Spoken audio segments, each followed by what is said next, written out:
तोते ने बताया, चाहे मर जाना मगर इन 6 लोगों से दोस्ती मत करना। एक राज्य में बहुत दयालु न्यायप्रिय राजा राज करते थे।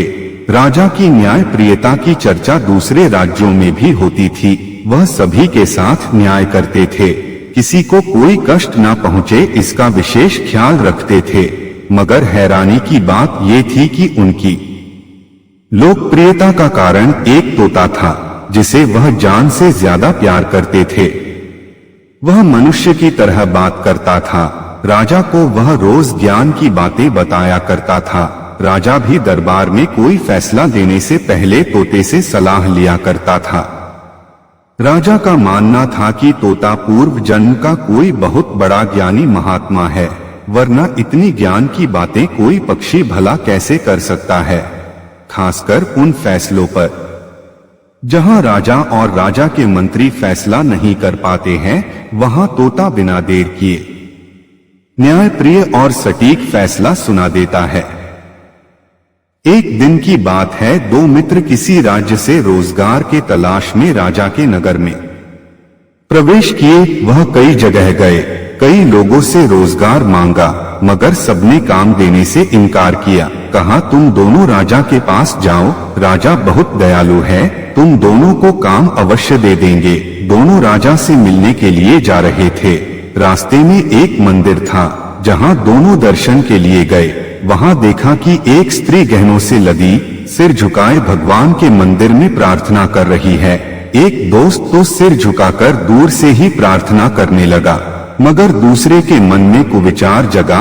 वह तेजी के साथ स्त्री के पास गया और उसके गले से हार खींचकर भाग गया।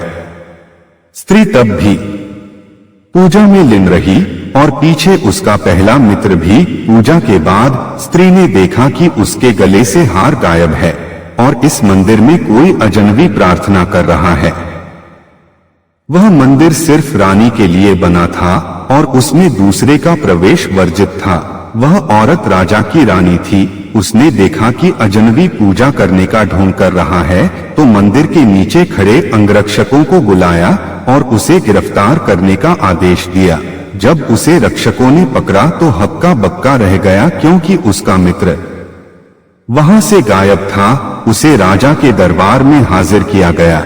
उसने सफाई में बताया कि हम 2 लोग एक साथ आए थे, हम अजनबी हैं, आपके यहाँ काम के लिए आए थे। मंदिर देख सोचे कि दर्शन कर लिया जाए, मगर मेरा मित्र लगता है मुझे धोखा दे गया। उसने ही रानी साहिबा के गले का हार लेकर भाग गया है। अंगरक्षक अपनी कमजोरी छिपाने के लिए गवाही दिए, नहीं महाराज, यह अकेला ही प्रवेश किया है और इसी ने रानी साहिबा के हार गायब किया है। मामला रानी का था, इसलिए राजा बहुत क्रोधित था। वह किसी की सलाह लेने या सुनने को तैयार नहीं था। बिना विचार किए उस लड़के को कल सुबह सूली पर चढ़ा देने का आदेश दे दिया। शाम को जब उसका क्रोध शांत हुआ तो वह तोता से बोला, मैंने आज जो फैसला बिना तुमसे पूछे ले लिया, कहीं तुम नाराज तो नहीं हो? तोता बोला, नहीं महाराज, राजा के फैसले से प्रजा कैसे नाराज हो सकती है? राजा बोला, मैं उसके साथ न्याय सही किया है न? तोता बोला, नहीं महाराज, आपने उसे शूली पर चढ़ाने का फैसला किया है। न्याय नहीं, फैसला आपका व्यक्तिगत हो सकता है, मगर न्याय सभी के लिए एक समान होता है, जो आपने नहीं किया है।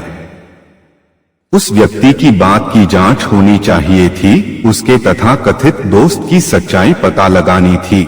जांच का महत्वपूर्ण पहलू ये होनी चाहिए थी कि रानी के अंगरक्षकों की सख्त पहरेदारी में कैसे एक व्यक्ति अंदर चला गया, और एक चला गया है तो दूसरा भी गया होगा और हार लेकर बाहर निकल गया होगा, क्योंकि हार इस आदमी के पास नहीं मिला है और जब तक हार बरामद नहीं हो जाता इस आदमी को शूली चढ़ाने का मतलब न्याय पर पर्दा डाल देना है।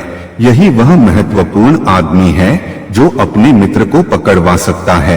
राजा की बात समझ में आ गई। उसने पूरे नगर में डुगडुगी बाजवा दी कि कोई भी आदमी नगर से बाहर ना जाने पाए। और कोई भी सुनार किसी से हार या गहने ना खरीदे। संयोग देखिए, जब नगर में डुगडुगी बज रही थी, उसी समय वह एक सोनार को हार बेच रहा था। सोनार के कान में जब डुगडुगी वाले की आवाज गई तो शंका की दृष्टि से उसे देखने लगा।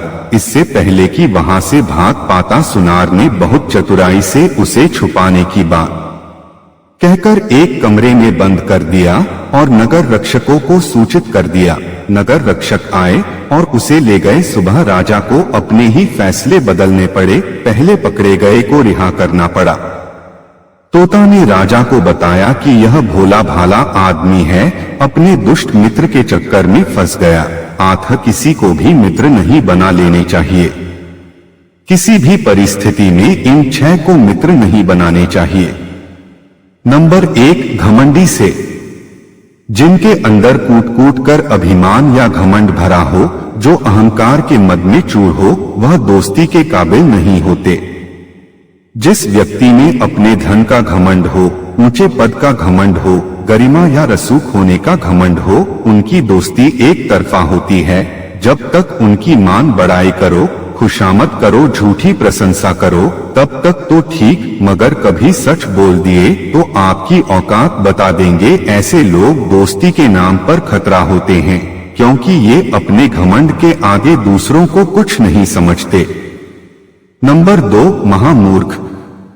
जिन लोगों के पास ज्ञान का सर्वथा अभाव हो अथवा जो हमेशा मूर्खता पूर्ण बात करते हों, उनसे गलती से भी दोस्ती नहीं करनी चाहिए, क्योंकि ऐसे लोग अपनी मूर्खता कब कहां प्रदर्शित कर दें, कोई ठीक नहीं। इनकी मूर्खता की बार जानलेवा भी हो सकती है। ये अपनी मूर्खता से गोपनीय बातों को दूसरों के सामने उस वक्त खोल देते हैं जहां उन्हें छिपाने की जरूरत होती है। वे अपनी मूर्खता से किसी दिन आपकी जिंदगी खतरे में डाल सकते हैं। आठ, वैसे लोगों से दूर रहने में ही भलाई है। नंबर 3, अति क्रोधी। क्रोध इंसान सबसे बड़ा शत्रु होता है, जो सही और गलत सोचने की क्षमता को खत्म कर देता है। इसलिए यदि कोई व्यक्ति क्रोधी है और आप उससे मित्रता करने जा रहे हैं, तो 1000 बार सोच लें, वह मित्रता के काबिल नहीं हो सकता। ऐसे व्यक्ति अपने क्रोध के आगे अपनी दोस्ती को तिनके के बराबर भी महत्व नहीं देते। इनके क्रोध के आगे दोस्त, रिश्ते, सब कुछ खत्म हो सकते हैं। नंबर 4, गलत कार्य करने में अति साहसिक। जो गलत कार्य भी अति साहस के साथ कर बैठते हैं, उनसे भी दोस्ती नहीं करनी चाहिए, क्योंकि ऐसे लोग कब कहां किसका पर्स या पैसे लेकर भाग जाएं। जिस प्रकार गेहूं के साथ घुन भी पीस जाता है, उसी तरह दुष्ट व्यक्ति के साथ उसका मित्र, रिश्तेदार सब पीस जाते हैं। आठ, वैसे लोगों से मित्रता तो दूर, जान पहचान भी नहीं रखनी चाहिए। नंबर 5, धर्मविहीन व्यक्ति। सभी व्यक्ति को अपने अपने धर्म को आदर के साथ मानने चाहिए और किसी भी दूसरे धर्म को हीन नहीं समझना चाहिए, ना ही अनादर करना चाहिए। कुछ लोग ऐसे भी होते हैं जिसके अंदर अपने धर्म और संस्कृति के प्रति प्रेम व आदर भावना नहीं होती। वे वेश्या के पुत्र के तरह होते हैं, जिन्हें अपने पिता के विषय में कुछ पता नहीं होता। वह मित्रता के नाम पर कलंक होते हैं। धर्महीन लोग अपने साथ अपने मित्र को भी मुसीबत में डाल सकते हैं, क्योंकि धर्म की हानि करने से ये चूकते नहीं हैं। ऐसे में इनके साथ रहने वाले भी इनकी करनी का फल भोगते हैं। इसलिए ऐसे लोगों से दोस्ती नहीं करनी चाहिए। 6, व्यभिचारी। वैसे लोग से बहुत दूर रहना चाहिए जो दूसरे की स्त्री या बहन बेटी पर बुरी नजर रखते हैं या दुष्ट औरतों से संबंध रखते हैं, उनसे दोस्ती करना सर्प से दोस्ती से भी खतरनाक होती है। वैसे दोस्त अपने साथ आपकी जान को भी खतरे में डाल सकते हैं। वैसे लोग खुद तो डूबते ही हैं, अपने मित्रों को भी लेकर डूब जाते हैं।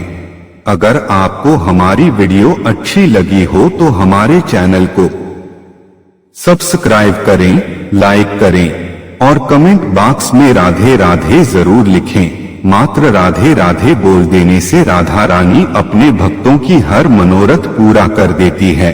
आपसे पुनः मिलते हैं एक नई वीडियो के साथ। तब तक के लिए आपको और आपके पूरे परिवार को राधे राधे। राधा रानी आप सबकी मनोकामना पूर्ण करें।